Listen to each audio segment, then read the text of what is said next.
Okay, today is called transformations. And what we need to learn is about these three parent functions. All right, there's one of them that you've seen before, and it is the parabola. Do you remember y equals x squared? All right, so to make points for a parabola like this, you just take numbers that you pick. So I'm going to pick x equal to 0, and I see what I get for y. All right, so if I stick in a 0 here, 0 squared gives me 0, 0, 0. If I stick in a 1, what do you get? 1 squared, which is 1. And then it's a 1, 1. Give me another number to put in. Come on. 2. 2 squared is? 3,4. Now that's only part of the parabola. I'm not getting anything on the left. Why? How come there's nothing on the left side? What do I have to put in to get something on the left side? A negative, like -1. Let's put in -1. -1 squared. Remember, you're dropping it in. It's not this. That would be wrong. I'm dropping it into an empty parentheses. So now it's -1 times -1, which makes what? +1. So -1, +1. -1, +1's right there. And how about if you put in -2? I bet you can do it in your head. -2 turns into 4. -2, 4. There we go. There is the parent parabola. Could I go further with it? Yes, I could keep making points forever. But eventually we need to stop. So I guess the last one we could make, go over 3 up 9 on both directions. Over 3 up 9. There we go. Usually we like you to do your graphs until they hit the edge of the graph paper.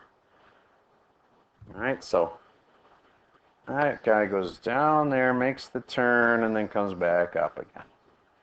Okay, so that's the parent parabola. You've seen it before. But we're going to add a little twist today. We're just basically going to move it around. You've done this before too, I bet. Do you remember what happens if I put a +3 at the end there? Where's it go? Good guess. It's not to the right 3. Up 3. Why? Let's think about it for a second. Do you get that y equals this? And do you get that it just went up 3? Do you get why y just went up 3? Because the y's were equal to whatever this was, and I just added 3 to it. So all my y's just got 3 bigger. So I could change this to be a 3, and this would be 3 bigger, so it would be 4. This would be 3 bigger, it would be a 7. 3 plus the 1 makes 4. 3 plus the 4 makes 7. And now I can regraph it, and the whole thing will be up higher than it used to be, right? Now I can, through the wonders of technology, and I think you can too, grab a hold of your graph and move it. Tell me if you guys can do this with that little lasso thing. Can you? And you grab it and you move it all up 1, 2, 3. Isn't that neato? If you haven't learned how to do that with your iPad, find the little lasso tool. You can grab stuff. Scissors, thank you. Okay. Now, that's just up 3. Let's talk about the other things that could have happened. I'm going to move mine back where it was. You don't have to. But if I had put the 3 in with the x squared, parentheses are very important. So if I have parentheses around that number +3, then it's going to move left or right. What do you think? What's your gut feeling say? My gut feeling would say to the right. But everything, because plus means generally you move this way to go plus, right? All the numbers get bigger. But when you're in parentheses like this, we're going to teach you this, that everything does the opposite of what you'd think.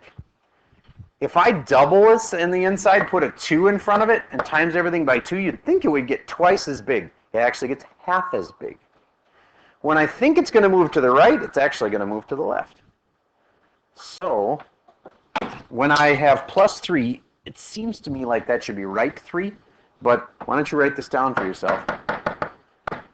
That would move left 3. And of course, the opposite, if it had been a minus,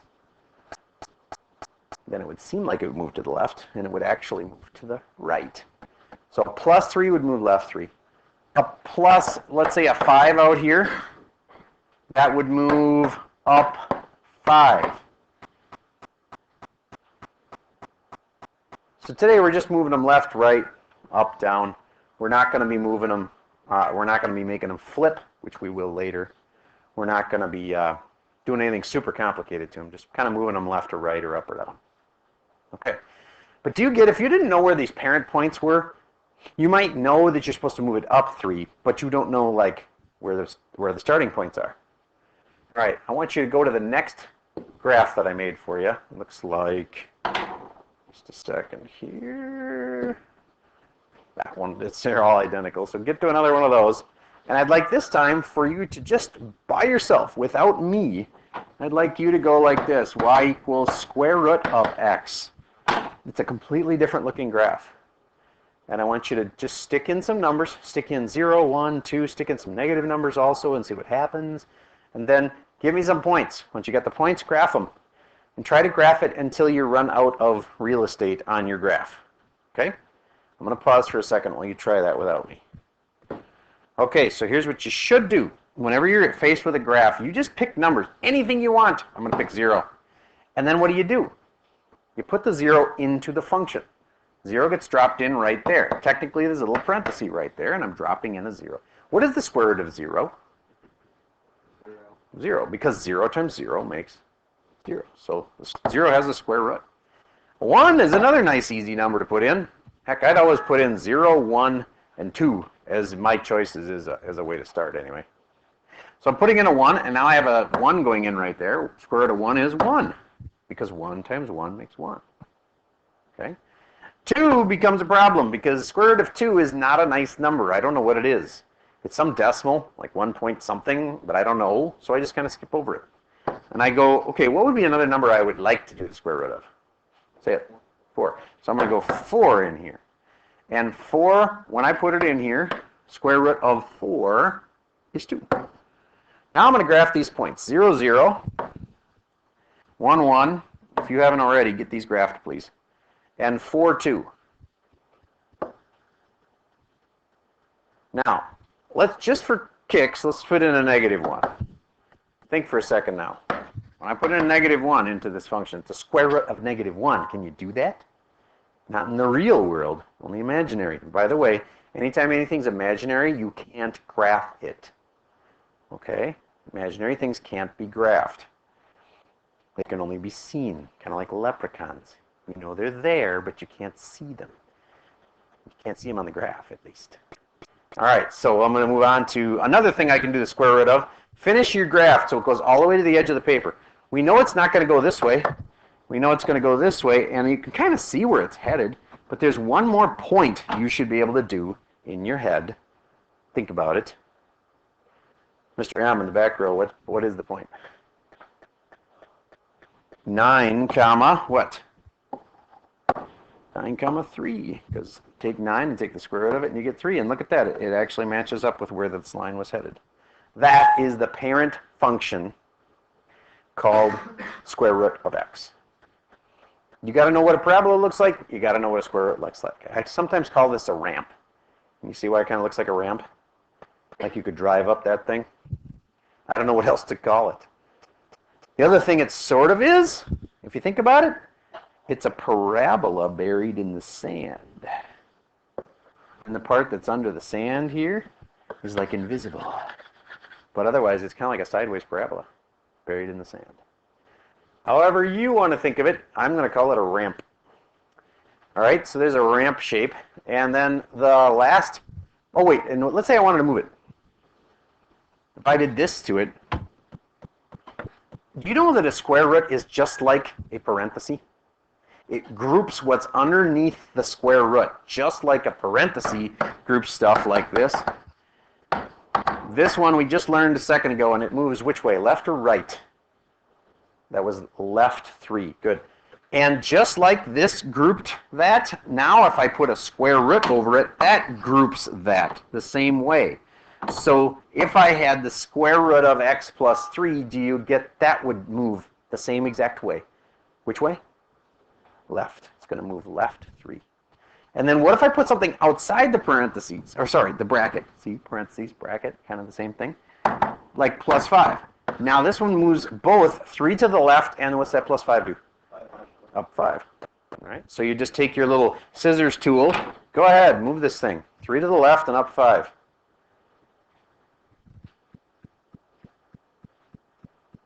So this is called the parent function because the other one comes from that. Then this technically would be the child function. Or sorry, I grabbed the wrong thing. This function right there would be the child function. So I'm going to grab this, see if I can get a hold of it. Yeah, that's not good. Hold on just a second. I need to lock that in place. Lock in place. Okay, and I'm going to grab this part, and I'm going to move it 3 to the left, 1, 2, 3 to the left, and then up 5. 1, 2, 3, 4, 5. That's kind of ugly because I'm right over the top of that other thing. I'm just going to move it 3 to the left first. Then I'm going to grab this and get it out of the way. Would you please move up here?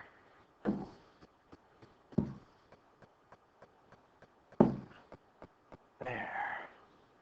Now I can move him up 5. Okay, good. You get that? All right. If I had to recreate these points, left 3, is that messing with the x or the y since I'm moving it to the left? Is that x or y? X. And left 3 means I would subtract 3 from all the x's. Do you get how that's kind of counterintuitive because it says plus 3 right there, and yet I'm going to subtract 3 from all of them? That's that whole, if it's on the inside, you do the opposite thing. So I'd subtract 3 from this, and I get negative 3. Subtract 3 from this, 1 minus 3 is negative 2. Then I have 4, and I subtract 3, and I get 1. And then I have negative 1, and I subtract 3, and I have negative 4. And 9, and I subtract 3, and I give me 6. All right. And are those the points that I have? No, because I haven't done the y's yet. All these y's are going to have to change. Just like all these x's just changed. I got to change all my y's. What do I do to my y's? Take a look. Plus 5. Do you think I should do plus 5 or do you think I should do minus 5? Plus 5. Because the thing on the outside does what we expect. You know, when you add 5, it goes up. That makes sense. So on the stuff on the outside, you can trust it. Stuff on the inside, can't trust it. All right, plus 5. So I'm going to add 5 to this, add 5 to that, and I get 0 plus 5 is 5. 1 plus 5 is 6. 2 plus 5 is 7. 3 plus 5 is 8. So here's my new points. Negative 3, 5. Let's see if it's actually there. Negative 3, 5. Look at that. Negative 2, 6. Negative 2, 6. Look at that. It's working. Does that make sense? So you can just take the stuff on the inside and do the opposite of that to the x. And the stuff on the outside, and it does exactly what you'd expect.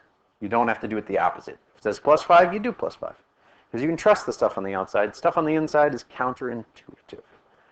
All right, we've learned 2 new functions. Now I'm going to teach you a 3rd one. And then from there, all you're going to do is graph these things and move them around. Okay, 3rd function. Anybody have any predictions? It's another simple function. It's not x squared. We just did that. And then after that, we just did square root of x. Come on, take a guess. I know functions. You know some other things you can do with x's. Good guess. We are going to do x cubed eventually, but not today. All right. Here's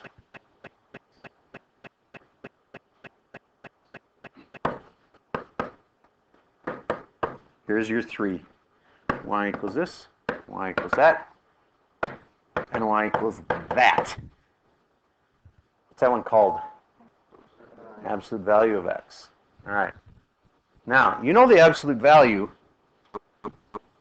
Some of you get confused and think there's 2 answers for an absolute value. There's really only one, because any absolute value only comes out positive.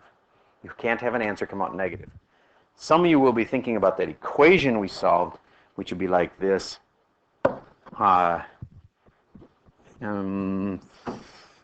X plus 3 equals 8. And then you make 2 equations and you end up getting 2 different answers. Okay, that's different. If we're just doing the absolute value of x, if I put in a number like 0. What's the absolute value of 0? 0. It's only one answer. Okay. What else can I put in there? Oh, anything I want. So I'm going to try putting in absolute value of, I'm going to put in a 1. What's the absolute value of 1? 1. Make me a bunch of points. On this one, I'd like you to make, I think you're going to end up with like 7 points. Once you're done with all your points, graph them all. And I think you'll find out what shape it is. I'll pause for a second while you work on that. All right, so this one comes out to a big V shape. 0, 0, 1, 1, 2, 2, 3, 3. Then do some negatives, and you ends up looking like this. Okay, and of course, if I do something like y equals x minus 3 minus 7, where would that move? Right or left 3? Right 3. And how about up or down 7? Down 7. Okay, good. And one last thought. The only other thing on your homework for today is domain and range. Do you remember which one was which? Is domain the x's or is range the x's? Domain is the x's. And the range is the y's. If you didn't know that, you better write it down. Okay? Domain is the x's and range is the y's. So what is the domain of this function? What you're really asking then is domain is x's which are from left to right. The domain of this function, how far does it go to the left? It'll keep going forever, won't it? To the left? If I keep making this function, isn't it going to the left? More and more and more? Won't it go forever to the left? Yes. This goes from negative infinity to what? Positive infinity. So it covers every spot on the graph. If you keep graphing this thing, it'll go forever to the left and forever to the right. Does that make sense? Is the same thing true for the up and the down? Will it go forever down and forever up? Look at it. Will it ever get lower than it is right now? No. Okay, so the domain is from negative infinity to positive infinity. Like that. The range, that's the y's. What's the lowest it'll ever be? 0 to what's the highest it'll ever go? Infinity. This is from the left, this is to the right. This is how far down, this is how far up. If you have trouble with domain and range, you better write those down. Domain is from left to right, range is from down to up. Why do we always start with down? I mean, normally we say up and down. Why do we say down and then up? Because it's got to always have the smallest number first.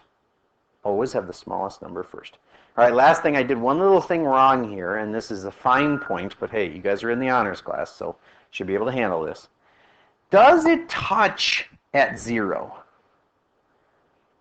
Does the function touch at 0? Yeah, touches at 0. It doesn't get really close to 0 and not touch it. It actually touches at 0. So this needs a bracket on the 0. That's a math way to indicate that it touches at 0. A parenthesis implies it gets really close to that thing, but it never actually gets there. Do you get why we do that for infinities? Can you ever get to infinity? No. So you have parentheses around your infinities, but if you're actually touching something on the graph, like we're touching 0 on the graph there, then that gets a bracket. All right, to see if you really understood that, I'm going to make a picture for you here. This is a shifted ramp. Recognize this one?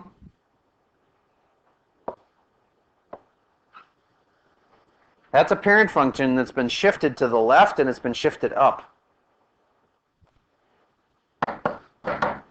Everybody figure out the domain and the range for me. Remember, domain is from left to right. How far left does it go? How far right will it go? And then figure out its range.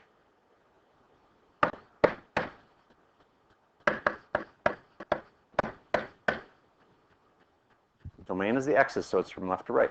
The range is the y's, so it's from down to up. Your answer is always something comma something.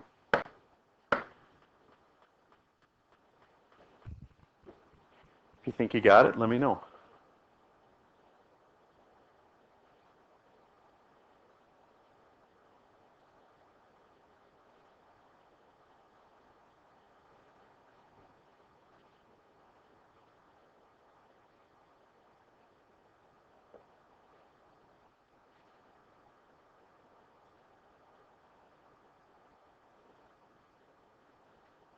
Yep, nice job.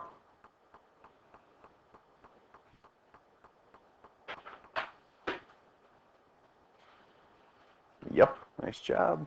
You got it. The range is off. Look on this one. It doesn't go as low as 0. Beginning of your range is wrong. There you go. Yes, yes, yes, yes, yes.